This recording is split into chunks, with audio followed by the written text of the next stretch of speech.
Hello, everyone, and welcome to our December RBA and Economic Update. I'm here with Evan, Lucas. Same room today. Same room today. There is a lot to cover off today, and we're mixing it up a little bit today. We're going to basically talk about Australia first. And so we've sort of given ourselves a little bit of headroom before the 2:30 announcement from the board and the governor. And we're going to sort of talk about that. And I think we want to touch on that GDP story. Yeah. We're going to take a stronger look at productivity. That's the killer. So without being the Grinch, I think that's why we want to talk about this, because That's true. There is the reason we're going this way. We do need to run through. There has been a lot of discussion about the negativity of the GDP figures, why they could be a trigger to actually make them go today. Let's put our hands up. We are 15 minutes away. It's not going to happen, but it's more about we get a lot of data from them today, statement of monetary policy as well, about next year, because we do need to run through those GDP figures. We really need to have a deep dive, because we will then, once we go through the RBA and what the governor's put in the statement, we will go back to our normal output. We want to really talk about Trump as well. Oh, Trump's definitely going to get a fair bit of our time, because there's a lot to talk about. The other thing to remember, from today, the next meeting for us isn't until mid-February. So this is the last time you'll see Ben and I together till then in terms of doing these updates. But between that period, there is two Fed meetings, Trump's inauguration, 2 ECB meetings. So we do want to spend a bit of time after the meeting going through that. So should we jump in? So we've got about sort of 13 minutes before we get to our announcement of the RBA. So what I wanted to do is talk to the Australian market first, as we were just saying. So inside the Australian market, I think we can paint a good picture around sort of what's been happening around GDP. So we saw the Australian economy expanded by 0.8 of 1% year on year in the third quarter. And that was easing from a 1.1% over the previous period. And that's coming in less than expected of a 1.1% expansion. So then when we look at that on quarter by quarter basis, what we saw is the economy only expanded by 0.3 of 1% in September. So they weren't good numbers, were they? No. And so that's why we really wanted to have a good deep dive into it. So this is the real GDP figures you can see on here. Ben on the left-hand side's got the quarter on quarter, which is also the grey sort of Manhattan towers you can see on the other chart, along with the real year-on-year numbers. Now, that's coming in at 0.84 of 1%. It's been reported in the media as 0.8. Whichever way you cut it, the only reason we are there is because of public spending. And we will talk around that side heavily in a minute. But it is also because private investment and consumption contributed actually nothing year on year to GDP in terms of growth. So there is numbers in there, don't get me wrong, but we understand in terms of growth, the household and the private sector are more than anemic, and they're being completely soaked over by government spending. They are. And in essence, that's a problem long term. Yep. Right. We do not want the government being our investor. We do not want the government being the one, because obviously that's spending money that we don't have. Well, we're not running recycling, right? Exactly. It's just debt on top of debt. We do not have the surplus to actually be able to spend this. We're actually talking about expanding out that deficit. So that is a real problem for us. And just the next chart to bring up then is what and where we sit. Because the other question also comes is, okay, 0.8, what does that actually mean to the rest of the world in the equivalent? And this is a comparison against our major economic peers. And you can see that they are the ones that we should be comparing ourselves against, not anything else. And New Zealand's a bit different. That one there is actually, we get their data next week. So that's Q2. Just be aware. That's why there's a little asterisk next to it. Yep. But either way, that's not a good place to be where we find ourselves. And I would say you need to be looking at Canada, the UK.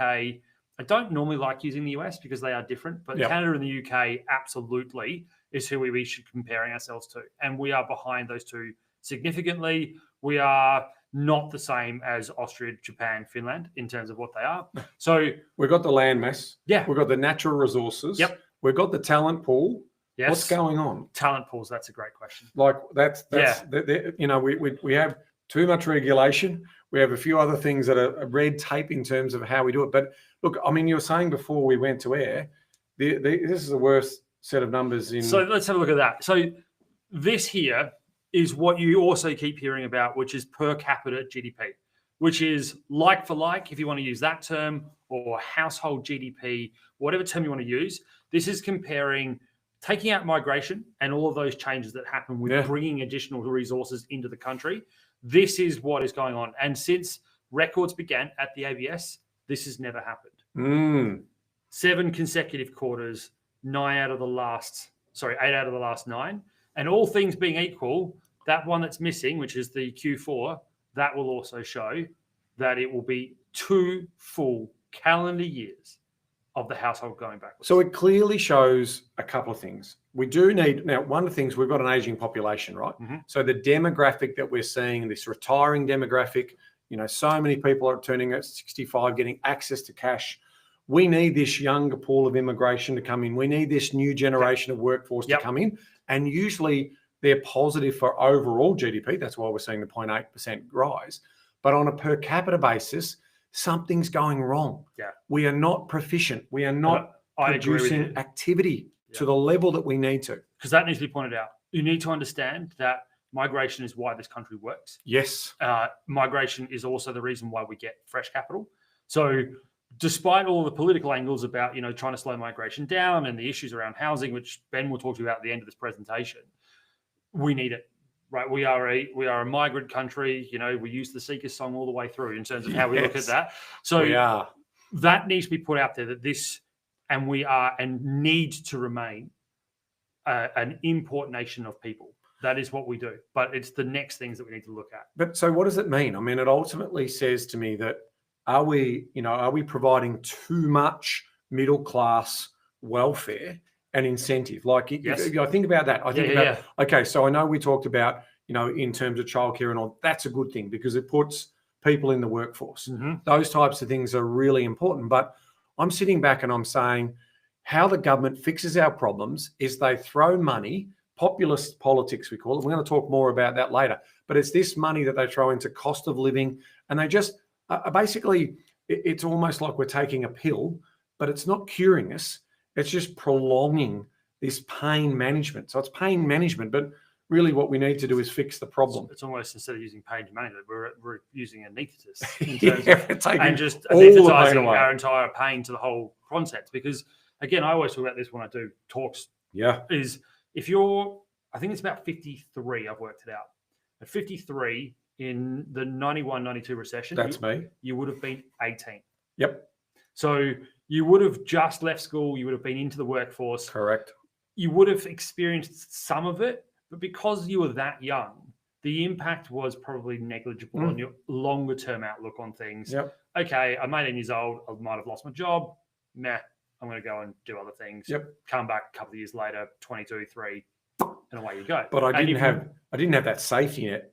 But you didn't care at that age. No, but even then, I mean, but the mindset was that if I needed money, I needed to go and find that opportunity. Correct. Like, it's not now where, okay, now the government's got to solve my problems. No. Like, in terms of they need to give me more of this and they need to do more for... Well, it's not even that. It's more the government thinks they need to do that. Well, they do, because the polls show them that... That's the problem. That's the problem. So once, this is the famous line from Charlie Munger when he says, once the populace works out how to vote themselves the money, then you have a stagnant economic story. You don't have a vibrant domestic economy.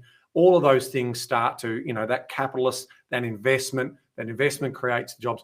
All of those things are real. Let's look at this last chart in terms of this, because this brings it home. We've got, a few minutes to go before we switch over to the RBA announcement. But what are we seeing here in terms of real GDP, jobs, and working hours? Yeah, so this is taking together our little banter session that we just had and putting it into chart form, because we do have jobs, right? We do have migration and people are getting employed.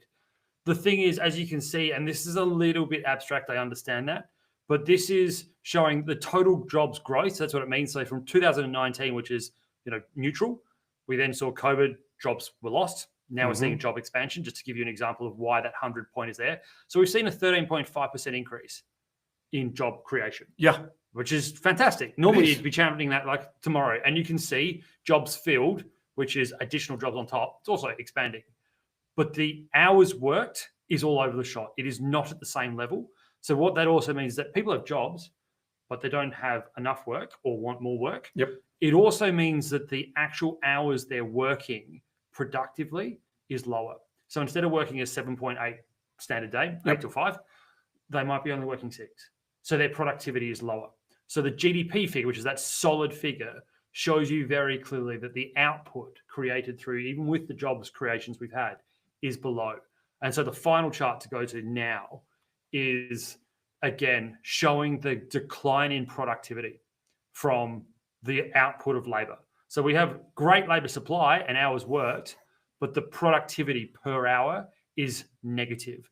So it means that we are losing all of that. And it's hard to describe without going abstract. But again, it means that your household wealth is going backwards because the amount of output that you're doing is actually less than it used to be. Even though you're working the same amount, the amount of goods and services you're producing is negative. Correct. But the other component of that is that I'm choosing to not actually, in the 30 hours that I work, I'm getting enough money so I don't want to work anymore either. Like, there's a choice that people are making as part of the gig economy and that flexibility of work. So again, that's cultural, isn't it? Yes. This new thing of like, hang on a minute, I want the gig. I want the flexible working hours. Yeah. I want pay me a huge amount of money, but I don't necessarily need to produce that much. As much as I used to. And so this is the dilemma government faces. Yeah. This is the dilemma that you and I as business owners and what have you face as well, is that we know we have a changing workforce, but we have this problem. We have this problem right now, which is that we've got people working, but they're working less hours, more unproductive. And I know you guys hate that. I know that term sounds awful, and it's true because, hang on, how am I less productive? It's clear in construction. I mean, it's correct. Absolutely much more measurable product, right? Yeah, correct. And, we produce so much, but we don't. Obviously we've got more work people in that workforce, but they're not producing as much. I mean, it's almost like it's being dormant in terms of the productivity in construction. Now, part of that's regulations, part of that's, negotiations in terms of work hours and work condition. All of those things add up to how often I can grab the tools and how often I can work and all the delays. So we have lots of problems when it comes to how we set up for work and then obviously how we get about doing that work. Because if you keep asking me to do that, then ultimately, you keep giving me more for nothing. Yeah. I'm going to be happy with that. And we're about to hear that. So we are 30 seconds away or thereabouts from now going on to that. And we're bringing it up here, as you can see on the live screen. But that's what the RBA, in their boffin language, say to us. They're trying to be polite. Well, I think they're trying to be what they all are, which is that they are trying to be market neutral, right? So they're trying to use language like lawyers do, which is, as long as we don't use language that distorts, politically influences or whatever that particular looks like. You look at it from that perspective, that's why it is what it is. And, you there come through, so unchanged as expected. Yeah. And they're talking about this heavily. Like, the first opening line here from what this is, underlying inflation remains too high. That will be, when it comes up in a minute, the big change that we're going to see from November to December. They are now having to say in the first paragraph, just so you know, we still have an inflation problem. Because as Ben said at the start of this, the thing that we keep hearing is government feeding us an arbitrary scenario.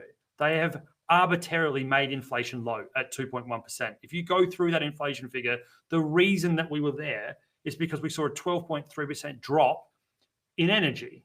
Shock horror, that's when the WA government, Western Australian government, and the feds all gave us money in our pocket. Yeah. And so they are telling us that inflation is still well and truly above. Unmeasured or underlying inflation are at 3.5%, which is still some way from the 2.5%, so the midpoint of the band.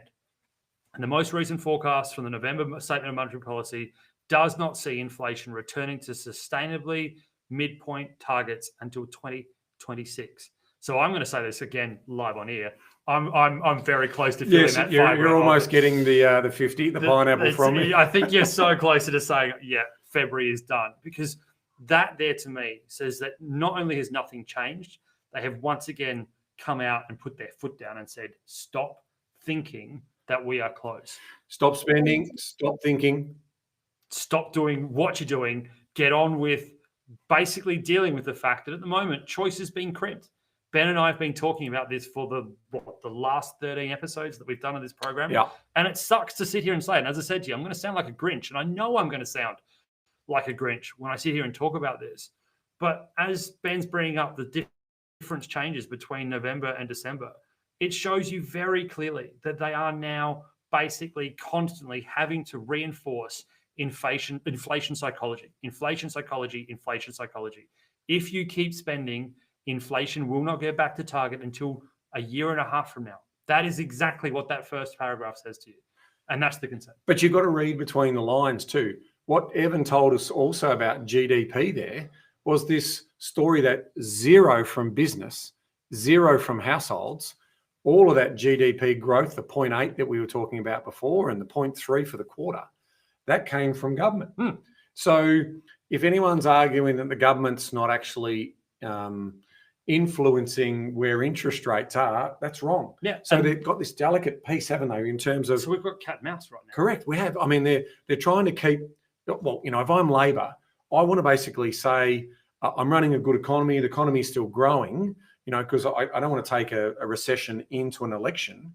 And I'm saying, you know, the money that we've got, we're giving handouts for households, and that's propping up the economy. But what they really needed to do was stop the give, take their medicine, and we would have had rate cuts by now. So the flip side is, at the moment, if you look at the Liberal Party, they're deliberately not costing anything. Correct. Because we are within 6 months. In fact, it's probably actually slightly under that now. The expectation out of Canberra is that we'll go in April. Yep. Of an election. So the cat and mouse is also, the RBA is fully aware that we're about to have an election. And they are fully aware that government spending obviously is now ramped up to the record level of output we've ever seen. Yep. Both sides of government are going to promise some serious Christmas presents. That's what's going to happen. I know, and you've got the state governments who are also, I mean, the state governments aren't helping the federal government in terms of the additional infrastructure spending that they do. We're moving to this whole idea of populist politics. And it's a problem. Yeah, and our state is exactly perfect example. You want your problems fixed, we'll throw money at it. You want your problems fixed, we'll throw money at it. And the advantage for them is that they can show it to you. So in this state, looking at Victoria, infrastructure spending, until 3 years ago looked fantastic. You could walk literally down your street, you could see the fact that your level crossing was changed, that there was infrastructure being built at every single corner that you were looking at, except it's now becoming efficient. And it's cost $44 billion more than they said it was going to cost. And that's still not the end of it. And it's not the end of it. And they've taken all the construction jobs away from resi construction. And so we've got this balloon out. So you can see here, they've changed some of the wording here to sort of talk about. Interesting that they've removed highly from this today, considering that we're going to talk about Trump and the highly uncertain nature that he's about to bring into the world. And again, you look at what's going on inside this change between. So just to let you know, November is in black. The red is the new wording from the December meeting. So if they've scratched something out, that's gone from the November statement into the new one.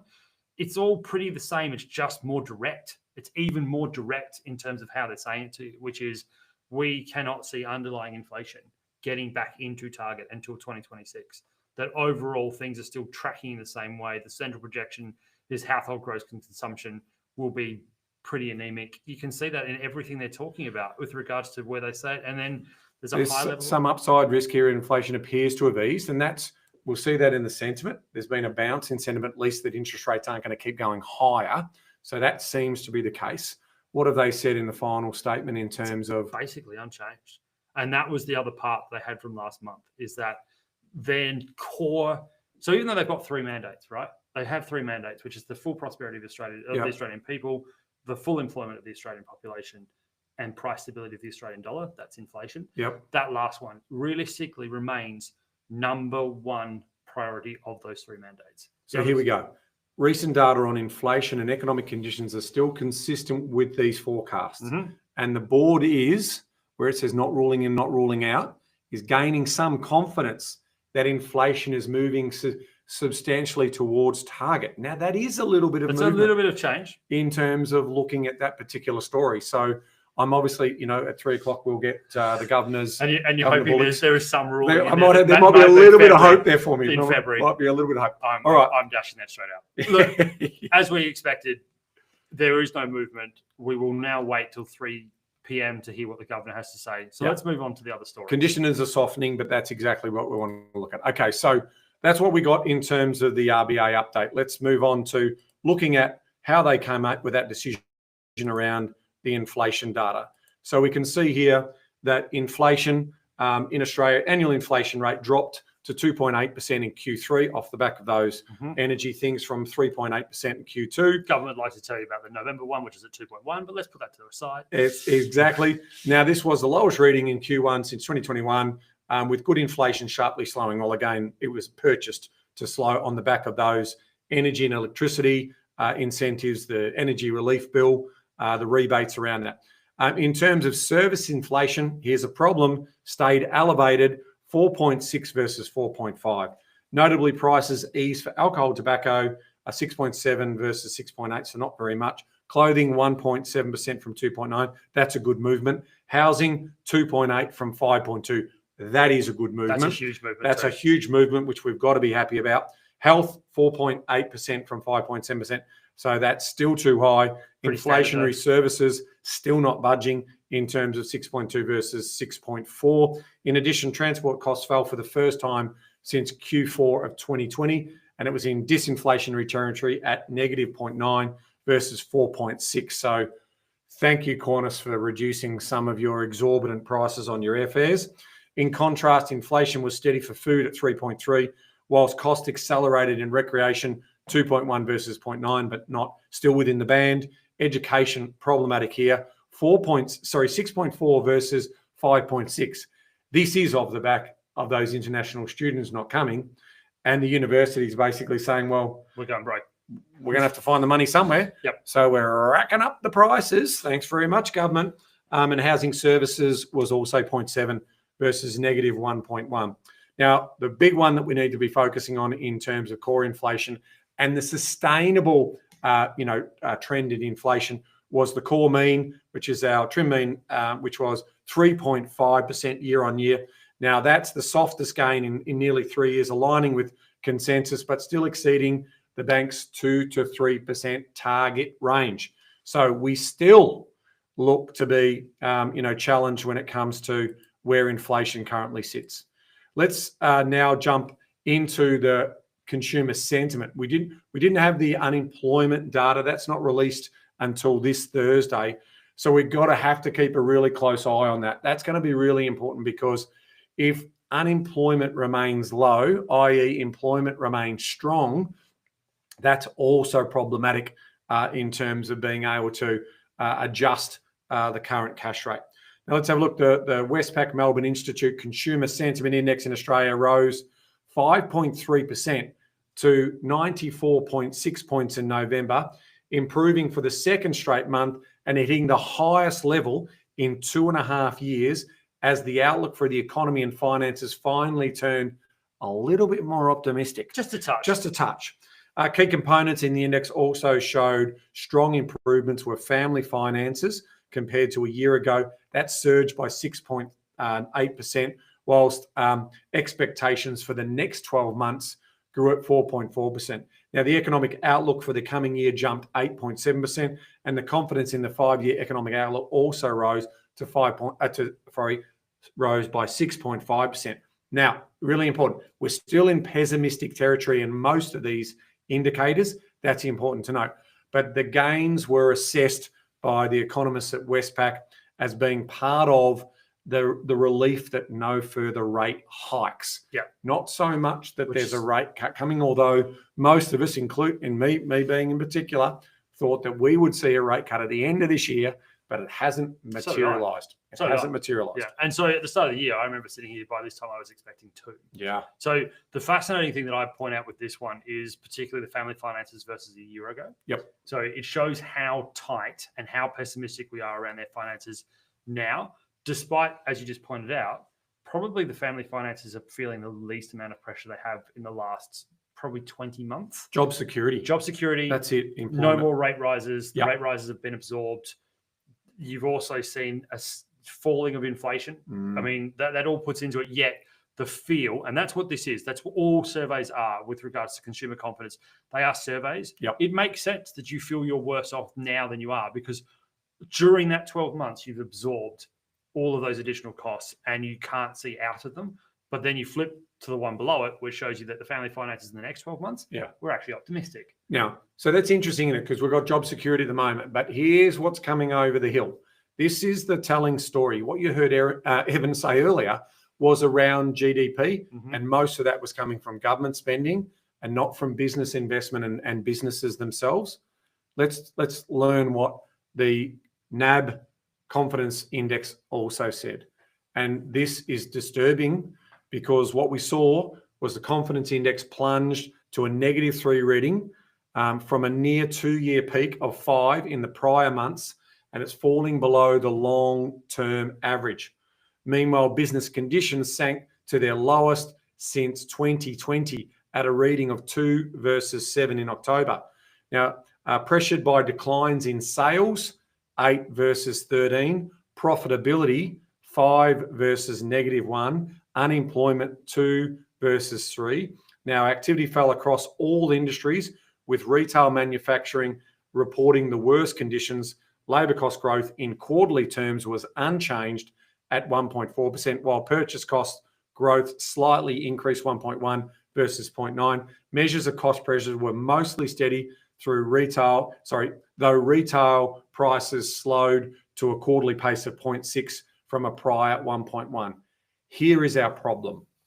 Businesses are finally saying enough is enough, all right? Unless you're getting government jobs and government contracts, you're hurting out there, and that's going to have to start showing up in jobs. Yeah, and so the other part of that, the reason they're hurting and why they can't compete is that if you actually look at the wage price data that came out in November, that public sector jobs are now paying more in terms of the comparable work. Well, at least the wage expansion is bigger.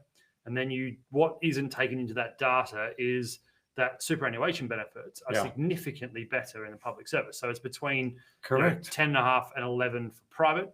It can be as high as 17% in the public service section. So the competition for labour is the other part of this argument, is that, yes, right now having support from the government with a sluggish economy is fine, but the sustainability is not. And then, as it's been pointed out, they are competing so well that they're now actually drowning private investment out because they can't compete with the service that's required. It's look, we need to just have this reset moment. It doesn't need to be a hard landing, but the way we keep going at the moment, something's got to give, and we can't just keep throwing good money at bad when it comes to gun. Yeah, right. And so then they'll jump ship again. If you're going to talk about moving the economy, one of the ways you could do that was to actually freeze public sector working wage growth. Now, the screen for that, I get that, would be horrendous, but they'll make the decision, well, if I'm not going to get my wage increase in the public sector, I'm going to look at somewhere else where, and you're going to cause that shift. It's important that we do cause that shift because they're probably a little bit sort of fat anyway in terms of the number of people we've got working in government sector.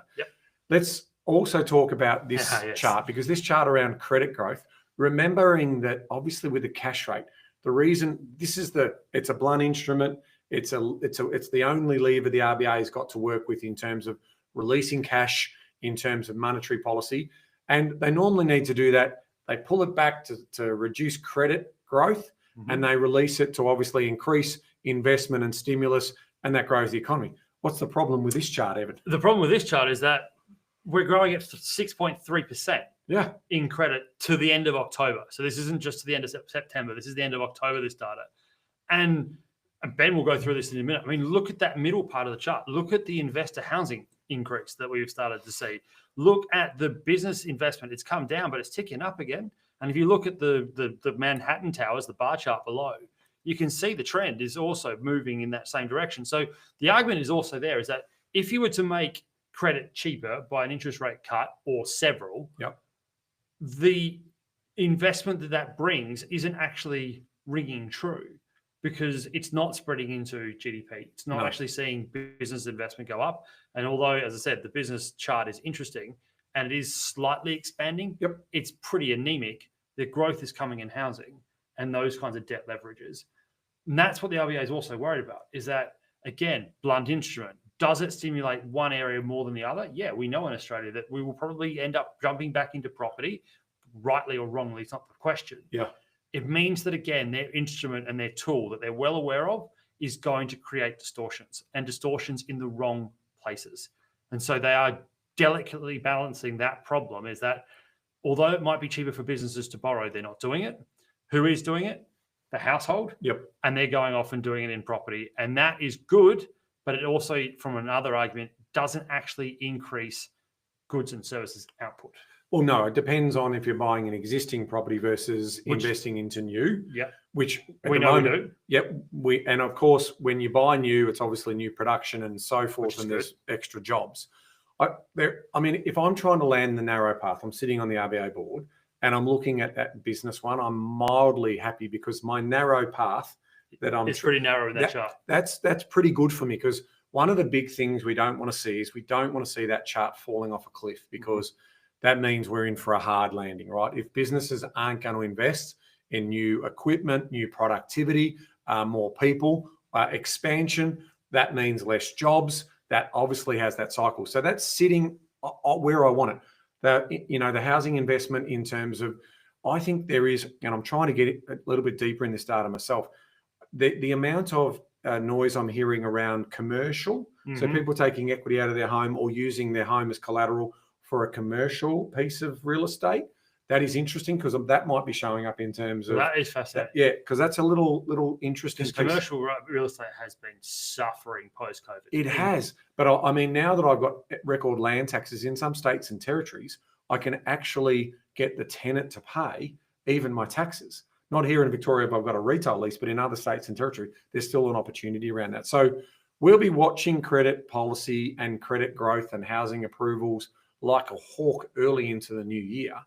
But it definitely does feel like the momentum in business is really starting to slow, and we've got to basically get fiscal policy and monetary policy in line. But we're coming up to an election, like you said before, so they're going to start throwing money at all of us to win our vote, and that could be detrimental to where the cash rate sits by the end of 2025 off the back of inflation. Yes, when you and I are sitting here having this discussion in 12 months' time, it's going to be a very interesting talking point. Very interesting. Let's talk about the wrap on the quarterly results and the monthly results out of CoreLogic. Our good friends at CoreLogic have given us the hedonic index here, and we can see we're starting to see Sydney's run out of puff. Melbourne is a problem of sentiment and confidence on the back of higher taxes and higher debt more generally across Melbourne market. Brisbane still, living in its sort of afterglow in terms of attracting population growth. It's got really also strong rents there. So you're seeing both the investor and the owner-occupier playing in that market. Adelaide's similar. Adelaide's had a terrific run. We do expect that to start to peter out into 2025. Perth. Can I? Yes, you go. As the property person that you are, how do you see for the first time ever, Adelaide's median price popping above Melbourne? Yeah, so I think one of the things we've got to get context on, when you break that down into houses and units, or housing and other, the median house price in Melbourne is still somewhat higher. Yeah. So it obviously means that in terms of the concentration of apartments and so forth, there's such a small mix in those smaller cities, whereas Melbourne's got a reasonable apartment size market. So you break those two things out. But it's a really good question, because what it also demonstrates, because we're seeing a lot of interstate investment into Melbourne, and that is just simply off the back of, I'm not putting too much thought into this, other than Melbourne looks cheap. Yeah, and that's why I want to ask that question. Yeah, because it's not a sophisticated judgment call. Let's just say that. And the reason I want to look at that is that the pickup from the media on that was incredible. Yeah. And we need to actually start saying those kinds of things, to say, yeah, Melbourne looks cheap, but cheap in what areas? Yeah. And I think the question. Yeah. Well, I still think that Melbourne's got long-term prospects are great, right? I mean, ultimately, it's a very livable city. It's going to have some short-term challenges around the economic management and, just how much sort of debt we get into and what sort of taxes and business investment. I mean, look, let me just give you a quick summary. We've got the highest unemployment rate here in Melbourne in every capital city. We've got the highest number of small businesses failing in Australia is in Victoria at the moment. And ultimately, we've got the lowest number of new investment and new businesses starting in Victoria. So what does that tell you in terms of the economic management that we've got of what is a very stale government, and a government that needs to be moved on in terms of, the offerings that they've got here for Victorians. Looking at Perth now, you can see another strong monthly result and another strong quarter, but still slowing, right? Ultimately, this cycle is running out. It needs, in terms of the absorption, it's still doing really strong absorption. So at some point in time, we're either going to creep to that interest rate cut, and then let's see what happens in terms of whether that delivers a bit of extra stimulus.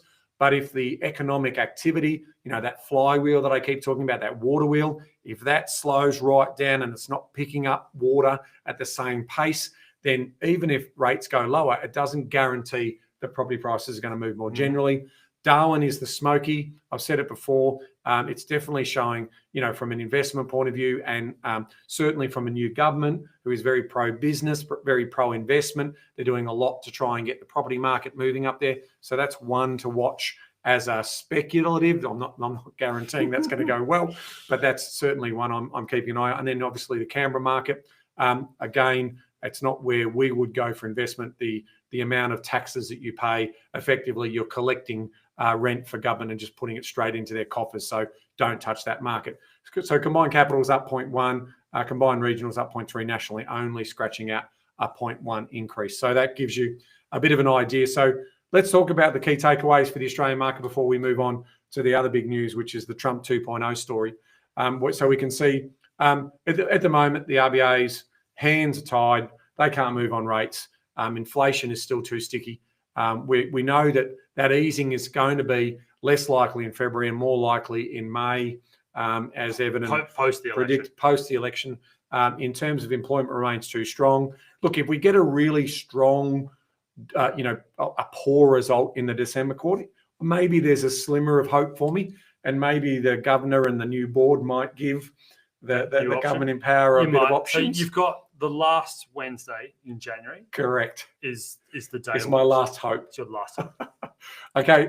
We've still got this massive problem around productivity. We've got to address that, and we still have this housing problem because we don't have the right policy settings to create that type of stimulus. All right, let's move now to the biggest economy in the world, the US. This really is the biggest news pretty much of the year. Let's be honest.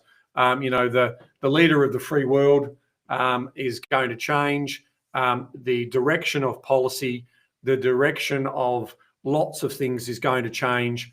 And so I want to know, Evan, where do we start on Trump 2.0? Yeah. So I've deliberately put in these 4 things because they are the things that matter. He has a 20-point plan that he has put out there. Do also want to highlight this. There is a lot of discussion about him not doing what he said. It was just his rhetoric. I need to point out the whole man's principle is based on action. And if you look at what he did in 2016 through 20, he actually did 82% of what he said. So you'd have to back him to actually say one of the things that he is good on in terms of his word is delivering what he said he's going to do. So these are the 4 that matter, not just to the US, but to us, to the world. It's important. I mean, he delivered something of those did he deliver it all? That's the question. I mean, the 60% tariff threats, is it going to be 60%? Is it going to settle at 40? So the argument is he delivered that, and not only that, the Biden administration kept them and actually expanded them. Yes. So correct. You need to understand that, what he's now saying it's that 60% he originally put back in 2017 and more. But first and foremost, let me go through the economy. One of the things that I find fascinating that is going to be very hard, one of his slogans was to end inflation and make America affordable again. Political leaders don't have, even the leader of the free world, have that action to do that. So he hasn't actually stated how and what he would do to bring about ending inflation. He certainly talked about doing, expanding US energy, so the drill stuff, bringing US gas, US energy sources to market as fast as can to bring that price down. But if you actually have a look, since he started saying that, oil's down 21%. So the energy impact in inflation in the States has been a big reason why they are now back to 2%. So even if he was to ramp it up, you'd actually be seeing businesses probably making a loss in drilling that. So the economy is the interesting one. He said a lot, but not a huge amount of policy direction. But looking at also some of the data around just how important cost of energy is in an advanced economy and being competitive on cost of energy, it's absolutely essential. So nuclear is very much back in the mix. It is, but he hasn't really said that. So, well, I mean, you're seeing, irrespective of whether he's going to produce that or whether it's going to be the big tech mobs, in terms of the likes of the Microsofts and so forth. We'll get to France, but France is a different story. But they are the ones that are leading the way on. And then obviously same with South Korea. In terms of what they're doing there. So if you can bring the cost of power down to net zero, like which is really where you will have economic prosperity. I mean, the fact that just manufacturing, it does, so your wages can move higher if your energy costs come down by 30 or 40%. It's the couch of building it. Yeah. So that's the economic it's the delay, and that's not going to happen in the 4 years. Because that brings on to the next one, which is trade. And so this is a big one for us in that space. So what I want to show you with this chart here, this is the trade policy uncertainty index and where it currently sits. Just to point out, that's obviously significantly higher than when he was first elected, which you can see is the first of those three pikes. The second two are COVID cycles. That's how uncertain we are right now. He's a disruptor. And already we have seen him using trade as a weapon rather than actually anything else. So we are talking about 10 to 20% tariffs on almost all foreign goods, which will probably include Australian goods as well. We need to be very aware that I would be very worried in our agricultural products because we are much more competitive than the US. Yes. And we are net exports of agriculture. So we've just got back from getting the Chinese giving us tariffs, and it looks like our major, security partner is about to hit us between the eyes. So that's one. Then also what we've seen around China, you just discussed that, the additional material. China's very aware of that. We have been feeling that pressure. You can see that in the Australian dollar, for example. Yes. The fact that it's sitting at 65 cents, where realistically it probably would be about 68 to 70. Yes. Outside of that, again, that's an inflation problem for us. We're a net importer. Cost of business bringing into Australia is getting more expensive. We need more Aussie dollars to bring US dollars here. So that's the other part. Then you've seen it with regards to the threats. So the threat of 25% tariff on Mexico and Canada around their immigration policy. This is why trade is so uncertain and why it'll be so hard to deal with.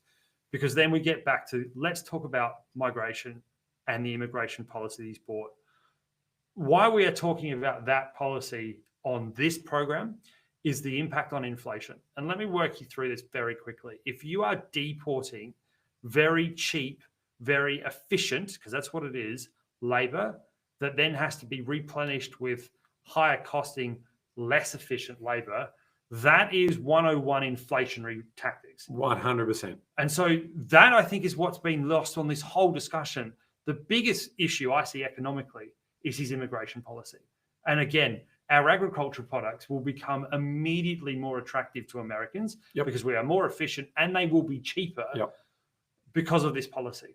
So migrant labor inside US forced out 15 million or 10 million. However many he wants he wants to push out. Let alone the cost of actually using the Defence Department to do it. But then I'm whacking a tariff of between, say, 20 to 60% that I'm threatening. That is totally inflationary. Like, I'm still going to have to bring some of those goods into the country. Like, even at a 40% rate, with those Chinese electric cars, they still need to find a market. Now, they might be dumped down to Australia. We might have the cheapest car, sort of market in history. Correct. But everything about doing these types of things is inflationary. And that's what we saw from 2016 to 20. I mean, correct. This is the argument, is that everybody goes, oh, look at what he did with regards to the stock market growth and whatever else. There's been multiple of reports, including from like actual people that back him. So, you saw investment banks, I'm not going to name them in the States, that were backers of him, that actually said the average American went backwards because the cost of their products were more expensive than if the policy had not been changed. Correct. So is he going to, the 4 years, he's expecting that innovation and industry will be able to repurpose themselves and get up and running? But is that what he's doing? Innovation and industry, that's a great point, because what he's trying to do, his argument to the people and why he's been voted in, is that he will bring back US manufacturing. He will bring back the car industry. He'll bring back There's a reason they've left. That's right. Because they're uncompetitive and they're not efficient. But so you bring, so your only hope is bring your cost of energy, cost of production down, but wages have got to hold or go up. So you're going to have to then obviously repurpose your manufacturing, maybe robotics, maybe those types of things that come in. So less workers. But you're talking about tens of millions of workers that you've made a promise to relocate back in. And basically then what's called re-prospecting. So bringing that manufacturing back Yeah. to the US. It means infrastructure build to bring up to spec those manufacturing hubs that were lost. So you look at a Detroit, you look at Pennsylvania, correct. You look at the Rust Belts. Yep. They can't just go back into those manufacturing centers and turn them on. No. Because the technology in them is 20, 30, 40, 50 years old. Correct. So this is why the immigration policy is the one that caught my attention the most from an economics point of view, not from a humanitarian point of view. Yeah. Because this is going to be the biggest problem with his current policy ideas, is that it is going to be it's all inflation. Incredible. So hence the tax cuts are going to obviously counterbalance, hopefully more in the pocket. So that's the sort of balancing act. But it's where he's doing it. Well, yeah. And look here, here's one thing I do like about his policy. I'm a big fan of Doge. I'm a big fan of the government of economic efficiency, because that's the red tape. Despite the fact that it's also got a cryptocurrency linked to it. Well, no, it hasn't got the cryptocurrency linked to it. But in terms of the idea of cutting spending, because they have a debt problem. Yes. They have a huge debt problem. I mean, we're talking about the global default currency here with a massive debt problem and their size of government. If they can get that government more efficient, then I think there's going to be some real results there. So they're going in for a couple of years till 2026. I'm a fan of Avakes in terms of him coming in. Obviously, Elon Musk, when he goes in and says he's going to do something, he normally does it. So I think I can see some really important reform around protections and all of this waste in terms of being able to, how long it takes. It takes 26 weeks to get an approval to build a home in LA. Like, that's nuts. Yeah. It's half a year. That. Like, you are also crazy. talking about, though, the impact of it will be huge. Oh, it will be amazing. Yeah. Like, it's going to be one to watch, because everyone's going to be watching over the fence and going, how's that going to go? So look, there's no doubt that what we are going to see is it's going to be unpredictable. Mm-hmm. There's going to be disorder. There's going to be the haves and the have-nots that come out of this. Now, he's promising that he's trying to make America great again for the middle-class America. That's his test. He's trying to get that middle-class America back, because that has been dissolving over the last 20 or so years. So he's got a massive job ahead of him. He's got an interesting crew of people in the White House to do it for him. So all I would say is put your seatbelts on. And as we said at the start of this, the next time we talk to you, he will be in power, and some of those ideas will have been enacted. Okay, so let's take a look at some of the data out of the US. We're not going to spend a huge amount of time on this. All we're interested in is interest rates. Yeah. Because the reason why the dollar is really high is they're thinking inflation is going to be high. And that means the interest rates are going to stay high, which is why the dollar is where it is. So the annual inflation rate in the US accelerated to 2.6% in October, up from 2.4% in September, which was the lowest rate rise since February of 2021. It was in line with market expectations, but it marks the first increase in inflation in 7 months, as energy costs declined less than natural gas rose by 2%, the same in the September result. Also, inflation for shelter steady at a reading of 4.9%. On the other hand, inflation slowed for food and transport, and prices continued to fall for new and used cars and trucks. On a monthly basis, CPI rose by 0.2, consistent with the previous 3 months, also matching forecasts. And finally, core inflation, that trim mean inflation, where we take out those more volatile items, remains steady at 3.3% as expected.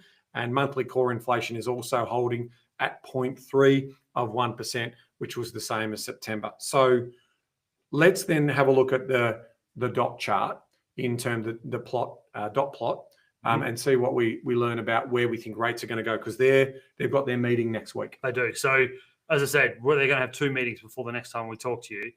The reason this chart matters is that what they told us in September, so they have had 1 meeting since then. They did cut rates by 0.25 of 1%. Yep. There's 1 more next week. So their forecast will not be missed, which is basically to bring the federal funds rate to between 5.25 and 5%. Yep. So that means they will cut next week. And as you can see, their expectation for 2025 is a further full 1% out of the federal funds rate. And that would bring it back to a range of 3.25 to 3.5% by this time next year. Now, that is, I think, optimistic considering everything we've gone through. And I will be watching this projection very closely, because the advantage of the dot plots and why the US is I would argue the way that they run their central bank is the gold standard. Yep. The communication is absolutely paramount. And Yep. it is every one of those blue dots is a member on the board. And you can work them out through their communication. So they don't have to tell you who they are, but you Yep. do know. And it gives you just such a better understanding about the evenness, the debate that's going on. So you can see that the outliers from both the hawkish and the dovish ones are there. So I will be watching year-end 2025 very, very closely because I expect particularly those 7-8 dots at the bottom to start moving up quite quickly. I couldn't agree with you more. I think if we took a snapshot of this and we were talking in July of next year and we put them side by side, well, I think we will see that movement. Yeah, we'll do that. We will do I think that. we'll give it 6 months. Yeah. But then we'll start to see Correct. that real movement because, I can't see, you can't put a rabbit out of the hat. You can't try and attempt what they're trying to attempt without that being inflationary, unless you get an enormous amount of productivity into, and robotics and obviously AGI and agents and all these things that are coming, and energy efficiencies and that's also renewable energy. It's not just nuclear, but their energy mix is going to be a competitive advantage for them if they execute on that for themselves. So the key takeaways out of the US is that we really don't know what an America will look like under a Trump 2.0. No. It's going to be fascinating. The market's telling us that too. Yeah, exactly. Obviously, there's, the strong economy, or, will it be a stronger economy, or will we see inflation rule supreme? That will be told in the next sort of 12 months as that plays out. And what will happen to that global trade story and tariffs, and also a lot of other governments around the world will be watching around their reform agenda and obviously making those governments efficient and having smaller governments as opposed to having larger governments. All right. The other big news as we move on to the China story, I mean, China has got to be concerned, and they are. And, we don't have a lot of data to talk about for China, but what we will be talking about is, this particular story here, which is their interest rates. And news overnight was critically important. So let me just get to the news that happened. So the Chinese Politburo, which is a direct influence on the stance of the People's Bank of China, the PBOC, stated that it will embrace, here we go, moderately loose strategy for monetary policy in 2025 in the readout preceding the Central Economic Work Conference that they had. Which is the Robustan conference. Correct. Let me point that out. And the move marked an aggressive shift from the characteristics prudential, sort of a prudent approach or stance since 2011. Foreshadowing more fiscal stimulus, the government also pledged to support property and equity markets next year, magnifying their signals that the government will accelerate its counter-cyclical support to China's recent economic struggles and to maintain ambitious 5% GDP targets for the next year.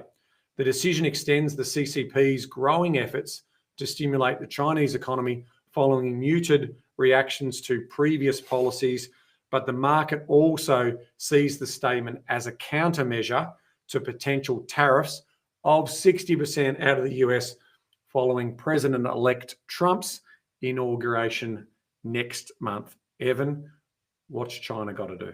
So, as you've already said, this is going to be the biggest change in 14 years in terms of the output stance. The caveat is this, as they also themselves pointed out, there has been muted response to what's happened since basically Golden Week. So before Golden Week, there was a reaction to the stimulus package they put in. The 3 packages since has been really almost laughed at. It's been as low as a quarter of what was expected by the market. So they have now lost patience with what they're doing, clearly. Not only that, this goes really against Xi Jinping's major stance. So not just the changes to the policy for the PBOC for the past 14 years. It's the financial stability package that he brought in 2017 and 18 that he's going against with this change. So he has to move. He's got no choice. So to point out how much a reaction this statement had, because as I said, the difference between having the Publico do this versus we've seen the economics board come out and say what they'd said in the last 3 is that this is realistically the voice of the CCP. These are the guys that actually matter the rubber stamp policy, and as we pointed out, the Central Economic Working Conference, that's just the rubber stamp, what's been said. So this will happen, and that's why, for instance, when we're doing this on the 10th of December, the overnight reaction in the US was BHP and Rio, for example, jumped up 4.5%. I was going to ask you, what's the impact to Australia? The Australian dollar jumped 1.5% off the back of it, because the Australian dollar is seen as a... So this is now being believed. And why we went through Trump so heavily is that the impact on Australia, we know what it is. We saw it in 2016 through 20. We saw the impact of iron ore and bulk commodity exports into China. And we do need to be aware of that problem. This is a step positively for us, whether you like it or not, whether you agree with it or not, doesn't matter. That is what this is seen as. And that does need to be met with a little bit of excitement from the point of view that we can possibly see us being, inverted commas, lucky again, because our main trading partner is having to ratchet it up their efforts to get their economy going. So property equities is all about wealth effect and that sentiment. That sentiment's really important for that domestic consumer. There are 1.3 billion people in China. They need them spending. And so this is off the back of that. Now, their one trump card has been inflation. So they are able to do this because they're not in any risk of having inflation in their domestic economy. So they pull this trump card out, they throw the stimulus in there, and they see where it lands, because they really have no other choice. Correct. But their risk is, as somebody's starting to point out more and more, is that, are we seeing the new Japan of the 90s and the 2000s? It makes logical sense. You've got an aging population. The demographic profile works exactly the same way. The growth profile, so the whole thing. The golden era of China, I think you're right there. And I mean, ultimately then that's the political stability story that might play itself out over the next 30 or 40 years in China. And I think it's a really fascinating thing is to say. It is very fascinating. Is China Japan 2.0? Yeah. Good call. Okay, so let's look at the key takeaways. Obviously, that stimulus is a way of China's 2025 package around moving their domestic economy. The tariff story, Trump 2.0, we'll keep saying it. It's going to impact more global trade. We saw the G20 conference last month also focusing in on making sure that no one else if Trump's bluff or if Trump makes that call, everyone else tries to keep their heads, be sensible about what they're doing and not counterbalance or basically counteract in terms of also introducing tariffs. That becomes a tariff war. That's not good for global economic growth. So that's also interesting. Now, the positive, could it be a positive net for Australia? Well, certainly when China needs our iron ore, when China needs our raw materials, that's good news for us in terms of our overall economic activity. All right, let's finish off now, bring it home with obviously the Eurozone in terms of what's happening in this particular market. And this one's the basket. It's the basket zone at the moment, that's for sure. So we want to talk about the annual inflation. So let me kick off the summary of the data out of the Eurozone. The annual inflation rate in the Euro area accelerated for a second month to a reading of 2.3% in November from a reading of 2% in October, matching market expectations of those preliminary estimates. This increase was largely expected due to the base effect, as last year's sharp declines in energy prices are no longer factored into annual rates. Prices of energy decreased 1.9% less than the 4.6% fall in October. Also, costs for non-energy industrial goods increased 0.7%, above 0.5% in October. On the other hand, inflation slowed for services, food, alcohol, and tobacco. We like that when we hear services. Looking at their core inflation, which excludes volatile food, energy, alcohol, and tobacco prices, as we say, remained at 2.7%. Remember, their target's 2%. The same as in the previous month, and defying forecasts that it would edge slightly higher to 2.8%. Finally, looking at the month-on-month results compared to the previous month, the CPI fell 0.3% following a 0.3% rise in October. Evan, this inflationary data, what does it say in terms of, we don't have their update on the interest rates because their meeting next week, ECB is next week on the 12th of December as well. So what do we make of this particular story? Again, the reason the Eurozone is a zone is the catch of having so much collation in there. So periphery is part of the reason why we saw inflation up. France, another reason we saw inflation up. Because if you look at Germany, Germany's inflation was 0.3 of 1%. So the biggest economy in there, its inflation's fine. In fact, it's a little bit Germany's low. doing pretty well. You would argue it's low, it's too low. Yep. But you have this inflationary pressure from overspending in the periphery, which is the smaller countries. Yep. Then you've got France, and France is the real concern. Yeah. Not just geopolitically, we'll get to that in a minute, but you're talking about an unemployment rate of 7.3%.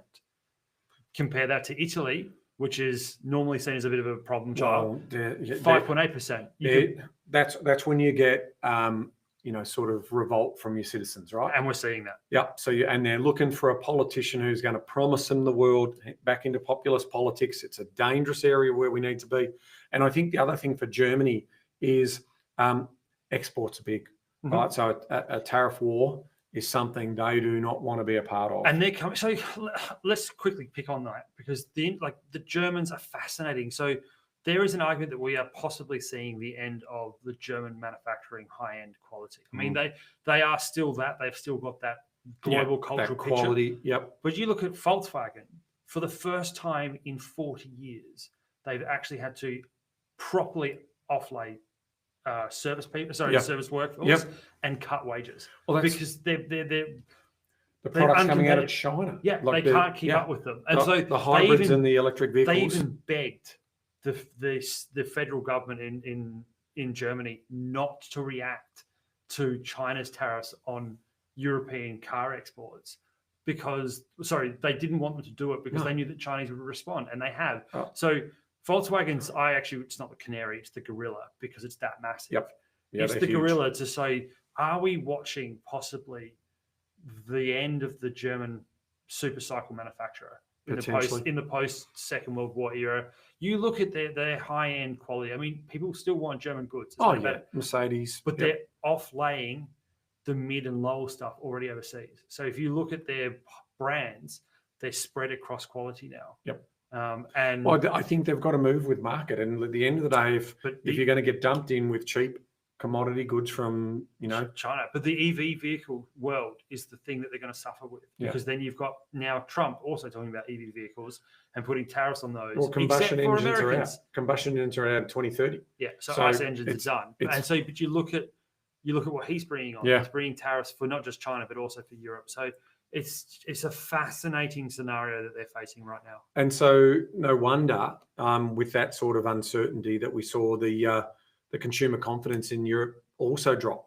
So we saw that drop by 1.2% to a reading of negative 13.7 in November, and that was worse than market expectations of a negative 12.4. In terms of, this was the lowest reading since June, with the index remaining below its long-term average. In the European Union, sentiment also fell by 1.1 points, reaching a 5-month low to a reading of negative 12.4, driven by significant declines in consumer assessment of both the overall economic situation and their household future financial outlook. If I don't have a job, I'm always going to be worried. Whilst their elevations of the household's past financial situation also weaken the decline in the margins. And finally, in some better news in the data set, consumer intentions to make major purchases showed some improvement, but off a low base. Let's now move into talking about the business confidence, and we still see a pretty poor story. I mean, look at that pattern. Yeah, pattern's going in the wrong direction. We saw business confidence in the euro area increase to negative 0.77 in November, which was up from negative 0.93 points in October.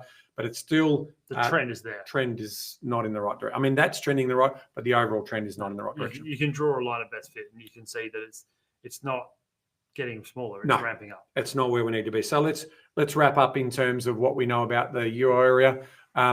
It is a political story over there. Unfortunately, when you do have high unemployment and people feeling dissatisfied, the government's on the nose. Populist politics can play here. That's a real danger. So, I mean, quickly, let's point out France. I mean, Michel Barnier is out purely for the fact that he put through a fairly balanced, fairly centralist policy. You mean a sensible policy? And the far left and the far right. They just played it. Again, remembering when we talk about far left and far right, think of a horseshoe. They do tend to join up in the middle, and they have ideological alignments in some points, and this was one of them. And so, France now is in gridlock, so much so that if you didn't see it, their government debt actually was worse than Greece for the first time in history. So France's ability to raise new capital, service their debt, is higher than Greece, of all things. That's my one that I'm watching closely. France is a very big global concern because we forget they're the 5th largest economy on the planet, and that matters. It does matter what happens to France, and so watch it closely. Yeah, I put there also there's a part risk of an inflation spike, and that was probably off the back of this government spending idea, right? Problem, let me go and throw money at it. So I get ourselves into a debt cycle, and ultimately that's inflationary as part of that because productivity drops down, or it might just mean that the correction in terms of what is, say, the neutral cash rate won't necessarily play out as the ECB is thinking about. Correct, and that was about the next point, is that unlike every other nation, the Eurozone is controlled by one central bank. So countries can't control their own scenario. So France can't go independently of the ECB and have the French National Bank move rates. Swiss can, because they've got the Swiss National Bank, but the French National Bank has been absorbed. It's now the ECB. So they cannot work their policy like the rest of the world can either. Interesting times. Interesting times. And so that is a wrap for our December economic and RBA update. Around that hour mark, we always like to sort of stretch it out a little bit more. There was so much to talk about because obviously it's been 6 or so weeks since, and the biggest news going on. The biggest news in the world was obviously the US election. So we've seen the result there. We'll be back again in February to give a further update. And to your point, there'll be 2 Fed updates inside that as well.